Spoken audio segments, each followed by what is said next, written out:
Hello viewers, আবারও সবাইকে স্বাগতম জানাচ্ছি জাভা সুইং এর এই ভিডিও টিউটোরিয়ালে। আজকে আরেকটি নতুন কম্পোনেন্টের সাথে আপনাদের পরিচয় করে দেব, সেটি হচ্ছে জেই স্পিনার। জেই স্পিনার কি এবং সেটা কিভাবে তৈরি করতে হয় এই ভিডিও টিউটোরিয়াল থেকে খুব সহজেই আপনারা শিখে নেবেন আশা করি। তো প্রথমেই জেই স্পিনার কি সেটা বোঝানোর জন্য একটা ডেমো দেখাচ্ছি এখানে। এটা জেই স্পিনার। জেই স্পিনার আসলে একটা সিঙ্গেল লাইন ইনপুট ফিল্ড, দেখতে পাচ্ছেন এটা সিঙ্গেল লাইন ইনপুট ফিল্ড। এর সাহায্যে ইউজার যে কোনো একটা ভ্যালু দিতে পারবে, আইদার কিবোর্ডের সাহায্যে, আমরা চাইলে এখানে সিলেক্ট করে কিবোর্ডের মাধ্যমে যে কোনো একটা ভ্যালু সেট করতে পারি, অথবা এই আপার এরো ডাউন এরোর সাহায্যেও আমরা ভ্যালু সেট করতে পারি। ওকে, এই আপার এরোর সাহায্যে আমরা কি করতে পারতেছি, ভ্যালুগুলো ইনক্রিজ করতে পারতেছি এবং এটার সাহায্যে ভ্যালুগুলো ডিক্রিজ করতে পারতেছি। তো আমাদের কাজ হচ্ছে একটা জে স্পিনার তৈরি করা। তো অলরেডি আমি একটা ফ্রেম ক্রিয়েট করে রেখেছি যাতে করে আমাদের টাইম সেভ হয়। আমি স্পিনার ডেমো নামে একটা ক্লাস ক্রিয়েট করেছি, স্পিনার ডেমো এক্সটেন্ড করেছি যে ফ্রেমকে। তারপর আমাদের মেইন মেথডের প্রয়োজন, তাই মেইন মেথড ডিক্লেয়ার করেছি এখানে। মেইন মেথডের মধ্যে ফ্রেমটা ক্রিয়েট করেছি, ভিজিবল করেছি, এবং তারপর কনস্ট্রাক্টর ক্রিয়েট করেছি। কনস্ট্রাক্টরের মধ্যে ইনিট কম্পোনেন্টস মেথডকে কল দিয়েছে। ইনিট কম্পোনেন্টস মেথডের মধ্যে আমরা ফ্রেমের বিভিন্ন প্রপার্টিজ সেট করেছি, সাইজ, লোকেশন এগুলো সেট করে দিয়েছি, টাইটেল সেট করে দিয়েছি। তারপর আমি কন্টেইনারের একটা ভেরিয়েবল নিয়ে নিয়েছি এবং কন্টেইনারের মধ্যে আমার ফ্রেমের কন্টেন্ট পেনটাকে রেখেছি, কন্টেইনারের লেআউটটা নাল করে দিয়েছি এবং ব্যাকগ্রাউন্ডটাও সেট করে দিয়েছি। তো এতটুকু কাজ অনেকবার করেছি, তাই আমি আর এইবার করার প্রয়োজন তো মনে করি নাই, কারণ এতে করে আমার টাইম সেভ হবে সেটা আমি ভাবলাম। তো রান করলে আমরা দেখতে পারবো জাস্ট একটা ফ্রেম ক্রিয়েট করা আছে। ওকে, সো এবার আমার কাজ হচ্ছে এইখানে যেই স্পিনারটা ক্রিয়েট করে অ্যাড করা। ওকে, সো যেই স্পিনার ক্রিয়েট করার জন্য আমার যেই স্পিনার ক্লাসে একটা ভেরিয়েবল লাগবে, তাই যেই স্পিনার ক্লাসের একটা ভেরিয়েবল নিয়ে নিচ্ছি, ভেরিয়েবলের নাম দিয়ে দিচ্ছি স্পিনার, এবং যেই স্পিনারটা ইম্পোর্ট করতে হবে অল্টার এন্টার এন্টার। যে স্পিনারটা হচ্ছে সুইং প্যাকেজের একটা ক্লাস।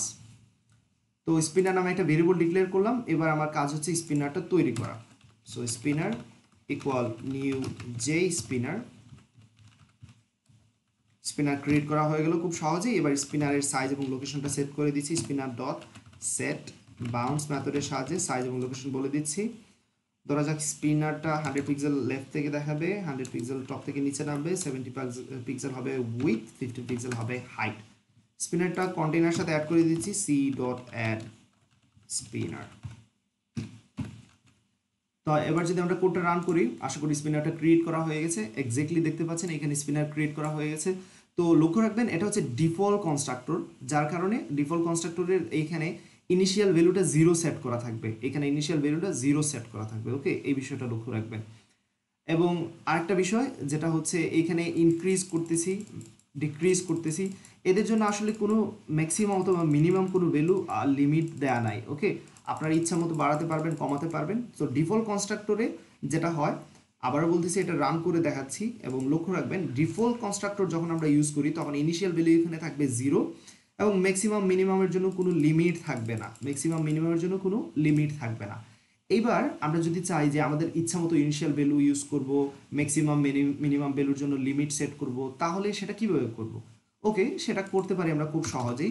তার জন্য আমরা যেটা করতে হবে, স্পিনার নাম্বার মডেল নামে একটা ক্লাস আছে, সেই ক্লাসের সাহায্য নিতে হবে। Spinner number model,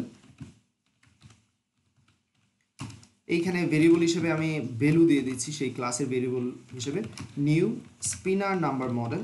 spinner number model model okay. So এই ক্লাসটা অবশ্যই ইম্পোর্ট করে নিতে হবে, যেটা সুইং প্যাকেজের একটা ক্লাস, ইম্পোর্ট করে নিলাম আমরা। এবার এইখানে প্যারামিটার হিসেবে 4টা ভ্যালু আমাকে পাস করতে হবে।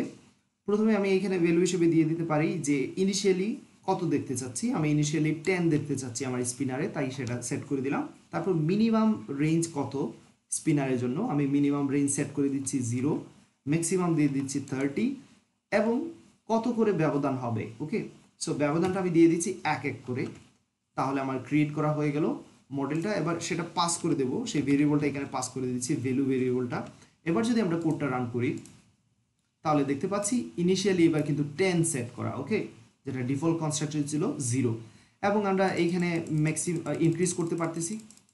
ইনক্রিজের অবশ্যই লিমিট সেট করে দিয়েছি 30, তাই 30-র উপরে যাচ্ছে না। এটা আমরা যদি ডিক্রিজ করি 0 পর্যন্ত যাচ্ছে, এর নিচে আর যাচ্ছে না, কারণ আমরা এটা ছিল মিনিমাম, এটা হচ্ছে ম্যাক্সিমাম, এবং ব্যবধান কিন্তু 1 করে লক্ষ্য রাখবেন। ওকে, আপনারা চাইলে ব্যবধান এখানে চেঞ্জ করে দেখতে পারেন, 5 করে দেখতে পারেন, এই যে আমি এখন কমাচ্ছি, দেখুন 5 কমে গেছে। ওকে, একটা ক্লিকের সাথেই 5 কমে গেছে। যাই হোক, তাহলে আশা করি এতটুকু অবশ্যই আপনারা বুঝতে পেরেছেন। এতটুকু দেখানোর ইচ্ছা ছিল এই ভিডিও টিউটোরিয়ালে। পরবর্তী ভিডিও টিউটোরিয়ালে ইনশাআল্লাহ স্পিনারের সাথে আমি চেঞ্জ লিসেনার অ্যাড করে কিছু একটা দেখানোর চেষ্টা করব, অর্থাৎ স্পিনারের সাথে কিভাবে চেঞ্জ লিসেনার যুক্ত করতে হয় সেটা আমি শিখিয়ে দেওয়ার চেষ্টা করবো ইনশাআল্লাহ। সবাই ভালো থাকবেন, সুস্থ থাকবেন। আল্লাহ হাফিজ।